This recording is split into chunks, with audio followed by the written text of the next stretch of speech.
उम्मीद करता हूँ आप लोग बहुत अच्छे होंगे और आपकी तैयारी बहुत अच्छे से चल रही होगी। दोस्तों, हम काम कर रहे हैं UP triple S C video के री एग्ज़ाम को लेकर, जिसकी डेट निर्धारित हो की गई है 26 जून और 27 जून को। और इसमें हमारा जो एनालिसिस है वो हिंदी प्रैक्टिस सेट को लेकर है। और आज हमारा जो प्रैक्टिस सेट है वो प्रैक्टिस सेट नंबर 5 है, जिसमें आज हम लोग एनालिसिस करने वाले हैं।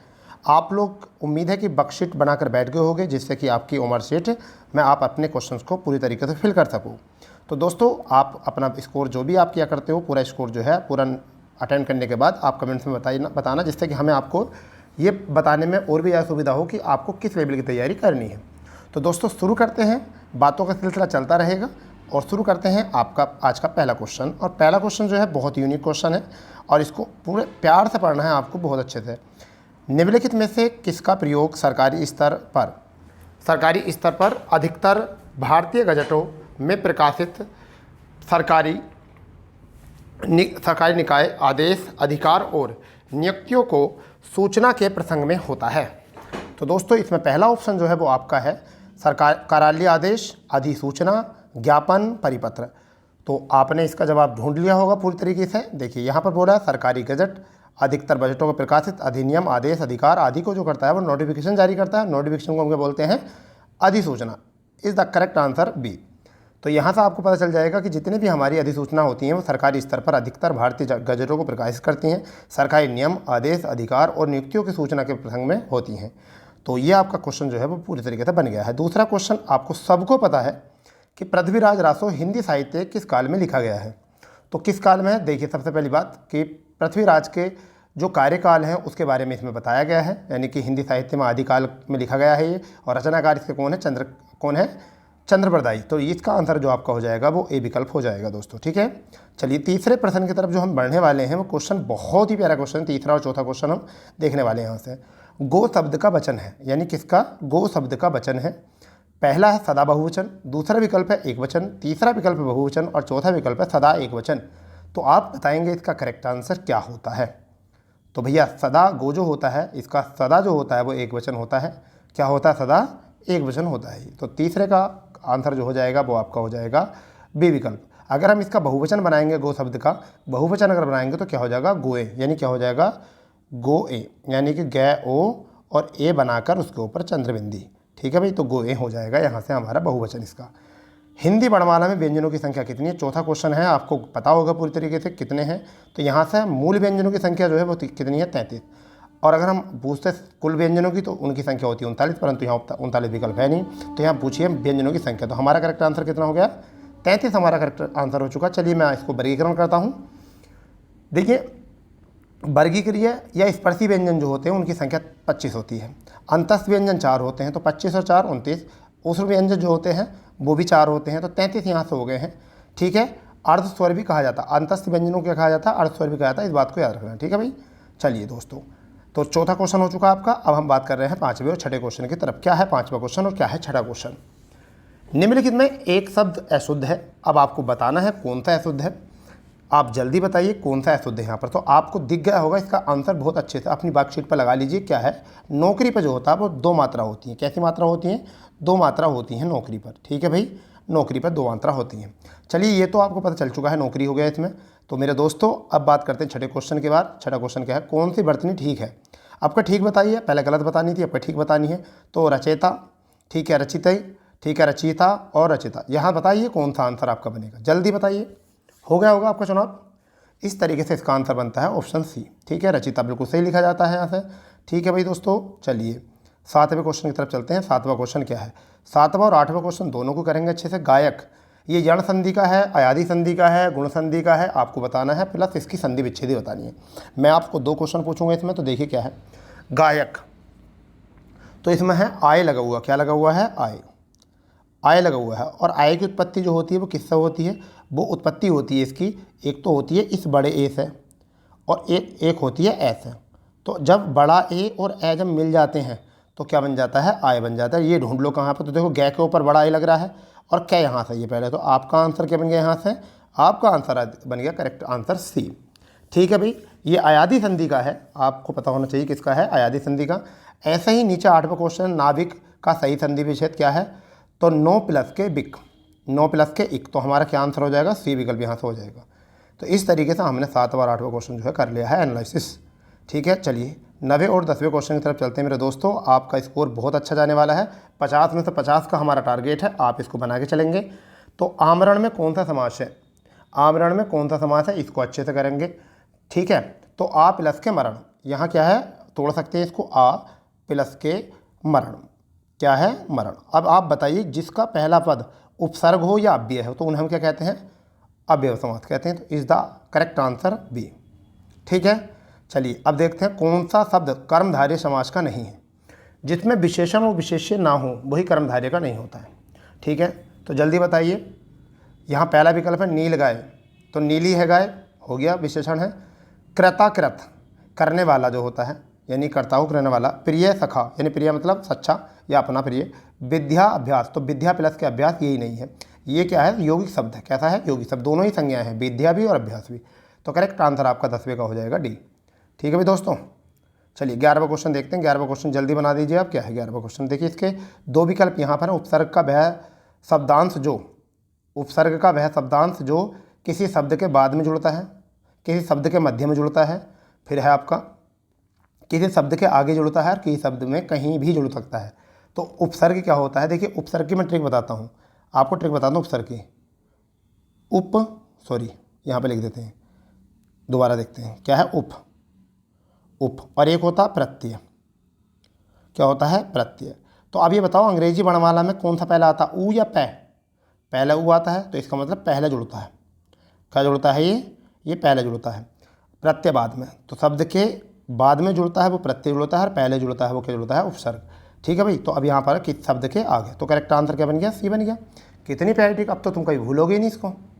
ठीक है भाई, चलिए 12वां क्वेश्चन देखते हैं।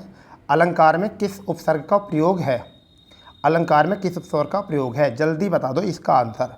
आपको देख लीजिए, विद्या रानी बहुत बुरा मान जाएंगे अगर आपने ये जवाब नहीं दिया तो। यहाँ अलंकार का में किस उपसर्ग का प्रयोग है, अल, फिर है अल, फिर है अलन, फिर है अलम। तो अलम पिरस के कार, क्या हो जाएगा, अलम पिरस के कार। ठीक है भाई, चलिए 13 और 14वां क्वेश्चन क्या है, 13वां क्वेश्चन क्या है, 14वां क्वेश्चन क्या है, जल्दी फुर्ती से बता दीजिए मेरे दोस्तों। क्या इसका आंसर है, आपने जज कर लिया होगा। प्रत्यय होता है, पहला है शब्दांश, दूसरा होता है वाक्यांश, तीसरा होता है पद्यांश, चौथा है पद्यांश। तो जल्दी बताइए इसका क्या आंसर होने वाला है, जल्दी 13वें का बना लिया होगा आपने। तो ये प्रत्यय होते हैं शब्दांश, शब्द का अंश होते हैं। फिर 14वां क्वेश्चन, निम्नलिखित विकल्पों में से तत्सम शब्द का चयन कीजिए, निम्नलिखित विकल्पों में तत्सम शब्द का चयन कीजिए, जल्दी बताइए। ठीक है भाई, तो यहाँ अंश है, अंश है, अंश है, अंश। तो देखिए जिसके ऊपर अनुस्वर और होता है और बड़ा श है, तो यही हमारा क्या होगा, अंश। ठीक है भाई, बताइए इसका जो तद्भव हो जाएगा वो हो जाएगा अंश, इसका तद्भव हो जाएगा वो क्या हो जाएगा, अंश। यानी कि ये तद्भव है और ये क्या है आपका तत्सम, जिसको हमें चाहिए था वो है बी विकल्प। ठीक है भाई, 14 क्वेश्चन हो चुके हैं, 15वां क्वेश्चन हम बनाएंगे। 15वां क्वेश्चन क्या है, बहुत प्यारा, अरे वाह, बहुत ही प्यारा क्वेश्चन है, बहुत ही प्यारा। ऐसे शब्द जो संस्कृत और प्रत्यय से विकृत होकर हिंदी में आए हैं उन्हें क्या कहते हैं, बताओ इसको, ये बताओ जल्दी बताओ, क्या क्या जल्दी बताओ। ऐसे शब्द संस्कृत और प्राकृत से प्रकृत होकर हिंदी में आए हैं उन्हें क्या कहते हैं, तत्सम, देशज, विदेशज, तद्भव। तो क्या आएगा आंसर, क्या आएगा आंसर, मिल गया, लगा दूँ भी, डी। ठीक है, तद्भव होगा, क्या हो गया, डी विकल्प। मज़ा आने वाला है, बहुत धुआंधार तरीके तैयारी चल रही वीडियो की। ठीक है, चलिए निम्न में से गेहूँ शब्द का प्रत्यय है, गेहूँ शब्द का प्रत्यय है, तो आपको सबको पता है गेहूँ शब्द का प्रत्यय जो होता है, कौन नहीं जानता, बच्चा इसको जानता है, गोधूम जो होता है गेहूँ का होता है। ठीक है, गोधूम जो होता है गेहूँ का। निम्न में कौन सा शब्द तद्भव है, पढ़ के देख लो, जिसमें वायु सीधी निकल रही वही तद्भव है। जल, नग्न, तीन, भ्रमर, जल्दी बताओ। तीन जो है बिल्कुल सही बात है, जल का होता पानी, ठीक है, तद्भव होता पानी। नग्न का होता नग, भ्रमर का होता भोरा। ठीक है, तो ये हो गया आपका। 17 प्रश्न हो चुके हैं। 18, 19 में देख लो भैया, देख लो भैया। 18वां क्वेश्चन क्या है, निम्न में से संज्ञा शब्द है। संज्ञा शब्द क्या होता है, किसी स्थान, प्लेस, व्यक्ति का नाम जो होता है वो संज्ञा होती है। ठीक है भैया, तो जल्दी बताओ क्या है संज्ञा। 18वां क्वेश्चन आपके सामने है। ठीक है, तो बताओ क्या है इसका। आकाश होगा ना, आप जो होता है उपसर्ग होता है, चलना जो होता है क्रिया होता है, लंबा जो होता है विशेषण होता है। तो ये तो हो गया विशेषण, ये क्या हो गया, ये तो हो गया विशेषण। क्या हो गया भैया, ये तो हो गया विशेषण। ये चलना जो हो गई ये होगी क्रिया, क्या हो गई, ये क्रिया हो गई। और ये आपकी हो गया, ये हो गया उपसर्ग, सॉरी ये हो गया सर्वनाम, क्या हो गया, सर्वनाम। ठीक है भाई, बताओ कोई दिक्कत नहीं है ना। क्रिया से बनने वाली भाववाचक संज्ञा होती है भाववाचक संज्ञा, थकावट, बुराई, आलस्य, बुढ़ापा। जल्दी बता दो क्या है। तो देखिए इसे क्या कहते हैं हम, इसका क्या हो जाएगा हमारा, आपका हो जाएगा थकावट। थकावट क्या हो जाएगी, थकावट। भाववाचक संज्ञा हो जाएगी थकावट। ठीक है भैया। तो भाववाचक की थोड़ा बना लो, क्रिया से बनने वाली भाववाचक संज्ञा थकावट होती है। इसके अतिरिक्त क्या होती है, घबराहट होती है, चढ़ाई होती है, सजावट होती है, बहाव होता है, दौड़ होती है। क्रिया से बनने वाली भाववाचक संज्ञा दौड़ होती है। तो ये सब क्रिया से बनने वाली है। अब बता दो तुम कि इतने अच्छे तरीके से एनालाइज करके भी आप कैसे कर दोगे कि साहब हमारा बस की नहीं है वीडियो का। 50 में 50 लगाओगे। 20, उसने पत्र लिखा, रेखांकित शब्द का सर्वनाम भेद है उसने निजवाचक, पुरुषवाचक, निश्चयवाचक, संबंधवाचक। ठोको जल्दी, क्या है, तो क्या है, पुरुषवाचक। क्या है, पुरुषवाचक मेरे लाल। पुरुषवाचक क्या होता है, या पुरुषवाचक 3 प्रकार के होते हैं। एक होता उत्तम पुरुष, एक होता मध्य पुरुष, एक होता अन्य पुरुष। पहले सर्वनाम के भेद सुन लो। सर्वनाम के भेद होते हैं 6, पुरुषवाचक, निश्चयवाचक, अनिश्चयवाचक, संबंधवाचक, प्रश्नवाचक, निजवाचक। इसमें पुरुषवाचक सर्वनाम के होते हैं भेद 3, उत्तम पुरुष, मध्यम पुरुष, अन्य पुरुष। तो अन्य पुरुष में जो होते हैं वह, उस, उसने, उन्होंने, उसका, उसके, वे, लोग, सब क्या होते हैं, पुरुष के होते हैं, अन्य पुरुष के। तो ये किसका है, अन्य पुरुष का है। किसका है, अन्य पुरुष का। ठीक है भाई। 21वां क्वेश्चन देखो, 21वां क्वेश्चन देखो और 22वां क्वेश्चन देखो। मैं छोड़ूंगा नहीं बिल्कुल भी, अब देख लेना।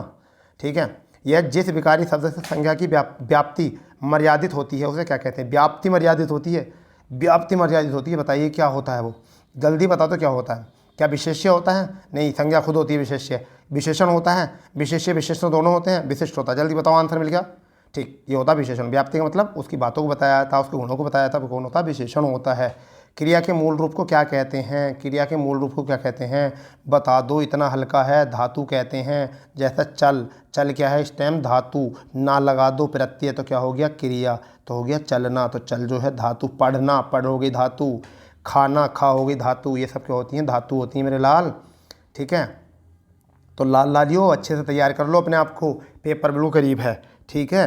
तो 23वां क्वेश्चन क्या है, 23वां क्वेश्चन क्या है, जिन शब्दों में लिंग वचन कारक आदि के कारण कोई परिवर्तन नहीं होता उन्हें क्या कहते हैं, उन्हें अव्यय कहते हैं। कौन बता देगा इसे, कोई सभी बता देंगे। तो हमारा करेक्ट आंसर क्या आ गया, अव्यय हो गया।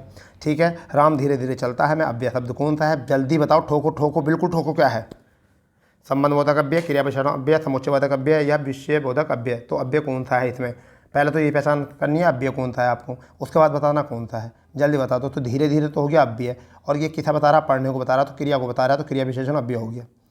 ठीक है। संबंधबोधक अव्यय होता है, विषमबोधक अव्यय होता है, क्रिया विशेषण अव्यय होता है, समुच्चयबोधक होते हैं, सब होते हैं। तो हमारा कौन सा हो गया, क्रिया। जो क्रिया की विशेषता बताता वो होता क्रिया विशेषण। ठीक है भैया। बताओ 25वां क्वेश्चन देखो, 25वां क्वेश्चन, 25वां का ये 25 और 26 दोनों देखेंगे। इनमें से अरण्य शब्द का पर्यायवाची का अरण्य माने क्या होता है, अरण्य माने क्या होता है, जंगल होता है। अरण्य माने क्या होता है, जंगल होता है। क्या होता है, जंगल होता है। ठीक है। अरण्य शब्द का क्या होता है, पर्यायवाची। तो क्या है कि इसमें कांतार है, क्या हो गया इसका आंसर, कांतार हो गया। बताओ, जंगल होता है, अरण्य का मतलब बनन होता है, आवन क्या होता है, कानन होता है, वन होता है, जंगल होता है, अटवी होता है, ये होते हैं। लिखिए जरा कुलीन का सब, कुलीन का पर्यायवाची लिखो जरा, कुलीन के लिखो। पूज्य, श्रेष्ठ, उच्च, विशिष्ट, संभ्रात, अभिजात। पूज्य होता है इसका कुलीन का, श्रेष्ठ होता है, उच्च होता है, विशिष्ट होता है, संभ्रात होता है। ठीक है। अभिजात होता है, हो गया। आभारी का लिखो, जल्दी लिखो आभारी के।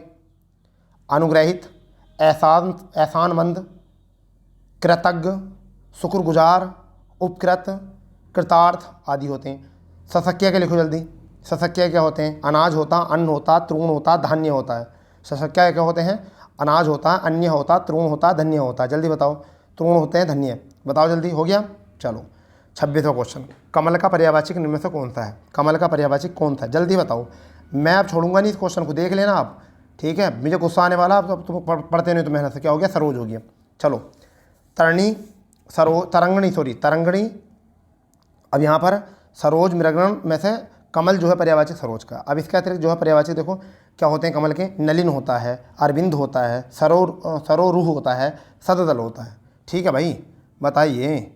26 हो गए। चलो एक बार चेक कर लेते हैं टाइम कितना हो गया। देखिए 14 मिनट में हमने 26% सही कर लिए हैं, इसलिए आपकी स्पीड बहुत अच्छी है। आप अपनी आंसर की में भी लगाते रहो। 27वें क्वेश्चन को हम लेकर तुम्हारे सामने आ रहे हैं। बताओ अध का विलोम क्या होता है, अध का विलोम बता दो, जल्दी बता दो अध का विलोम क्या होता है। ठीक है। अध का मतलब होता अधूरा, और इसका हो गया फिर पूर्ण, और पूर्ण हो गया यहाँ से ए विकल्प। मैं क्या करूँ बताओ। समाप्त का होता है खत्म। ठीक है। एक ही शब्द होते हैं। अब समाप्त का जो होगा विलोम होगा प्रारंभ। ठीक है। ऐसे शब्द आते हैं, बताओ। चलिए जागृत शब्द, जागृत का विलोम बताओ। जागृत का विलोम बताओ। 28वां क्वेश्चन है जागृत का। कोई आदमी जाग गया तो वो क्या होता है? सुप्त होता है। पहले क्या होता है? सुप्त। तो हमारा आंसर हो गया सी। जागृत का विलोम होता है सुप्त। जागरण शब्द का होता है निंदा। जागरण का क्या होता है? निंदा। लिख लो इसको, ठीक है। जागृति का शब्द का जो होता है वो होता है सुसुप्ति। क्या होता है? जागृति का सुसुप्ति। ये होता है जागृति का। सुसुप्ति जो होता है वो किसका होता है? जागृति का। और निंदा किसका होता है? निंदा किसका होता है? जागृति का। ठीक है भैया। तो निंदा जो होता है जागरण का होता है। निंदा होता क्या? जागरण का। ठीक है। 29वां क्वेश्चन देखिए ज़रा क्या है। 29वां और 30वां क्वेश्चन देख लो ज़रा। मैंने डैश डैश रिक्त स्थान है, मैं सोचा कि भला ऐसा क्यों होता है। उचित शब्द के लिए रिक्त स्थान। जल्दी बता तो क्या है? ठीक है, जल्दी बता दो क्या है। मैंने मन में सोचा कि, ठीक है, मैंने मन में सोचा कि भला ऐसा क्यों होता है। तो यहाँ पर क्या आ गया? आपका आंसर बी आ गया। ठीक है, आंसर क्या आ गया? बी। 30वां क्वेश्चन देख लो, बना लो। 30वां क्वेश्चन क्या है? संगीत द्वारा व्यक्ति का डैश प्रभावित होता है। जल्दी बताओ क्या।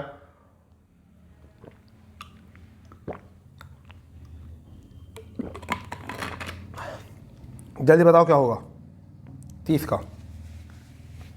जल्दी बताओ। तो संगीत द्वारा व्यक्ति का आचरण क्या होता है? आचरण प्रभावित होता है। ठीक है भैया। 30। 31वां क्वेश्चन देखो। जिसकी आशा ना की गई हो उसे क्या कहते हैं? जिसकी आशा ना की गई उसे क्या कहते हैं? जल्दी बताओ। ना की गई हो उसे कहते हैं प्रत्याशित। जिसकी की गई हो उसे कहते हैं प्रत्याशित। ठीक है। जो आने की आशा हो उसे कहते हैं आशातीत। लो बताओ कितना याद करोगे यार। आशा से बहुत अधिक उसे कहते हैं आशातीत। ठीक है, ऐसा भी लिख सकते हो। आशा से बंधा हुआ उसे कहते हैं असान्वित। आशा से बंधा हुआ लिखियो। अप्रत्याशित होता की गई आशा। इसका मतलब होता की गई आशा। लिखो इसका, की गई आशा। आशान्वित का मतलब होता है, आशान्वित का मतलब होता है आशा से बंधा हुआ। ठीक है। फिर एक होता है आशातीत। आशातीत का मतलब होता है आशा से बहुत अधिक। आशा से बहुत अधिक। और जिसे विश्वास या दिलासा दिलाई गई हो, जिसे विश्वास या दिलासा दिलाई गई उसे कहते हैं आश्वत। क्या कहते हैं? लिख देता हूँ। आस व आधा से और तय। आश्वत क्या कहते हैं? आश्वत कहते हैं। किसे कहते हैं आश्वत? जिससे विश्वास या दिलासा दिलाया गया हो। ठीक है, सांत्वना जिसे कहते हैं। 32वां क्वेश्चन देखना। 32वां 33वां। चलो जब ऐसी बात है तो 32वां 33वां क्वेश्चन देख ही लेते हैं। ठीक है। 32वां। जिसके हाथ में चक्र है उसे कहते हैं चक्रपाणी। क्या कहते हैं? चक्रपाणी। बन गया। लो कौन है? जल्दी बताओ। चक्रपाणी विष्णु। और जिसके हाथ में चक्र जिसने धारण करा उसे कहते हैं चक्रधर। कौन है? श्री कृष्ण। तो विष्णु चक्रपाणी और चक्रधर श्री कृष्ण जी होते हैं। तो यहाँ पर हमें आंसर देना था चक्रपाणी में। अकल पर पत्थर पड़ना मुहावरे के बताओ। जल्दी बताओ अकल के पत्थर। ठीक है, देखिए यहाँ पर एक होता है चंद्रचूर्ण। इसे शिव कहते हैं। जिसका चूड़ा में चंद्रमा हो तो उसे कहते हैं चंद्रचूर्ण। एक होता है चंद्रशेखर। जिसके सिर पर चंद्रमा हो उसे कहते हैं चंद्रशेखर। तो लिखो, जिसके सिर पर चंद्रमा हो उसे कहते हैं चंद्रशेखर। जिसके हाथ में चक्र हो उसे कहते हैं चक्रपाणी। ठीक है। जिसने चक्र धारण करा हो उसे कहते हैं चक्रधर। और जिसके बालों में चंद्रमा हो या चूड़े, यानी जिसके चूड़ा मतलब बालों में चंद्रमा हो उसे कहते हैं चंद्रचूर्ण। अब यहाँ पर 33वां क्वेश्चन। अकल पर पत्थर पड़ना मुहावरे का अर्थ है। अकल पर पत्थर पड़ना मुहावरे का अर्थ है बुद्धि भ्रष्ट होना। ठीक है, कहते नहीं ना सुरोए तेरे अकल पर पत्थर पड़ गए, बिल्कुल ऐसा बोलते नहीं है, गाँव में बोल देते हैं। ठीक है, चलिए 34वां क्वेश्चन देख लेते हैं क्या है मेरे लाल। 34वां क्वेश्चन क्या है? ठीक है, गोद में लड़का शहर में ढिंढोरा। गोद में लड़का शहर में ढिंढोरा मुहावरे का सही अर्थ है छोटे शिशु का तलाशना, अत्यधिक शरारती बालक, पास में वस्तु रहने पर भी चारों ओर खोजना। तो क्या रहेगा? यही रहेगा आंसर सी। आंसर सी 34 का आंसर सी। ठीक है भाई। 35 क्या है? 35 क्वेश्चन क्या है? अकेला चना बाहर नहीं फोड़ता। अकेला चना बाहर नहीं फोड़ता। एक चना किसी काम का नहीं। एक चना शक्तिहीन होता है। अकेला व्यक्ति शक्तिशाली नहीं होता। एक चने से भूख नहीं मिटती। तो कौन सा क्या आंसर सी? एक अकेला व्यक्ति शक्तिशाली नहीं होता। ठीक है भाई, रोज टेक्निकल इशू।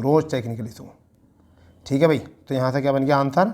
आपका आंसर हो चुका है सी। ठीक है, चलिए 36वां क्वेश्चन देखते हैं। जब पानी बरसता है तब मेंढक बोलते हैं। ठीक है, जब पानी बरसता है कौन सा वाक्य है? कौन सा वाक्य है? जल्दी बता दो इसको। मैंने करा दिया है आपको। जब पानी बरसता है तो बताइए क्या होता है? तब मेंढक। तो क्या होता है इसमें? क्रिया विशेषण उपसर्ग, यानी क्रिया विशेषण उपसर्ग। जब पानी बरसता है तो बरसता क्रिया तक की बात है ना। तो जब पानी बरसता है पूरा वाक्य यहाँ तक, तो कौन सा हो गया? क्रिया विशेषण उपसर्ग। ठीक है, उपवाक्य।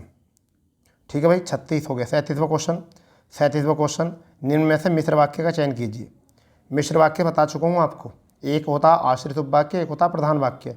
प्रातःकाल होने पर चिड़िया चहकाने लगी, ठीक है, प्रातःकाल होने पर चिड़िया चहकाने लगी, ठीक है भाई। फिर है सुबह पहली बस पकड़कर शाम तक लौट आओ, ठीक है, जो विद्यार्थी परिश्रमी है वह अवश्य सफल होगा। राजकुमार ने भाई को मार डाला और स्वयं चला गया। तो ये क्या है बताइए जल्दी, इसमें क्या है 37वां का, जल्दी बता दो। फुर्ती से। तो करेक्ट आंसर क्या हो गया, मिल गया आपको आंसर सी, यानी कि जो विद्यार्थी परिश्रम है वह अवश्य सफल हो जाए। तो ये जो वाक्य होगा ये होगा प्रधान उपवाक्य और ये होगा आश्रित उपवाक्य, ठीक है। एक होता प्रधान उपवाक्य, एक होता आश्रित उपवाक्य, ठीक है। 38वें क्वेश्चन की तरफ चलें। 38वां क्वेश्चन क्या है, 38 और 39 दोनों देखेंगे, फिर बाद में 40 भी देखेंगे। मैंने विद्यालय जाना है वाक्य में शुद्ध वाक्य क्या होना है। तो मैंने का जगह क्या होता है, मैंने, यानी कि मुझे विद्यालय जाना है। तो यहाँ अशुद्ध अंत क्या है, ए।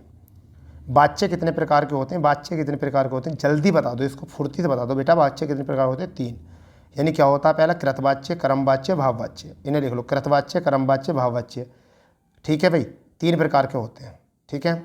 40वां क्वेश्चन क्या है, निम्न में कर्ता कारक का उपसर्ग परसर्ग कौन सा है। तो कर्ता ने कर्म को करण से संप्रदान के लिए अपादान को, ठीक है, इस तरीके से। तो हम यहाँ पर कर्ता कारक में करेंगे को लगा देंगे, 40 का क्या लगा देंगे, ए लगा देंगे, ठीक। अच्छा सॉरी कर्ता कारक है, ने लगा देंगे, कर्म होता है वो, तो क्या होता है, कर्म होता है, ठीक है भैया, कर्म होता है, कर्ता कारक होता है ने परसर्ग, क्या होता है, ने परसर्ग, ठीक है। 41वां क्वेश्चन देख लें, 41-42 क्या है। तो पहले 41 देख लेते हैं। हरिमोहन अपनी बहन को पुस्तक देता है। वाक्य में रेखांकित शब्द है, बहन को पुस्तक देता है, बहन को पुस्तक देता है, जल्दी बताओ क्या है। कर्म, संप्रदान, संबंध, अधिकरण। तो क्या हो जाएगा हमारा, संप्रदान हो जाएगा, को आ गया यहाँ पर, बहन को पुस्तक दे रहा है, ठीक है, संप्रदान हो गया, ठीक है भाई। अपादान थोड़ा ही होगा, अपादान में तो वापस ले लेगा, ठीक है, संप्रदान हो गया यहाँ से, ठीक है भाई। तो यहाँ पर आ गया 42वां क्वेश्चन क्या है, जल्दी। अपवाद को छोड़कर वर्णमाला के अक्षरों के नाम किस लिंग में होते हैं, किस लिंग में होते हैं। अपवाद को छोड़कर, पहले ही बताया, जो अपवाद छोड़ देते हैं तो सारे वर्णमाला के शब्द किस में होते हैं। अगर अब एक दो अपवाद को छोड़ दें तो क्या होते हैं, स्त्रीलिंग, पुल्लिंग, नपुंसकलिंग, उभयलिंग। तो क्या होता है उसके पुल्लिंग, ठीक है भाई, ठोको पूरे अच्छे तरीके से। 43वां क्वेश्चन क्या है, फुर्ती से 43वां 44वां क्वेश्चन, 43वां 44वां क्वेश्चन क्या है।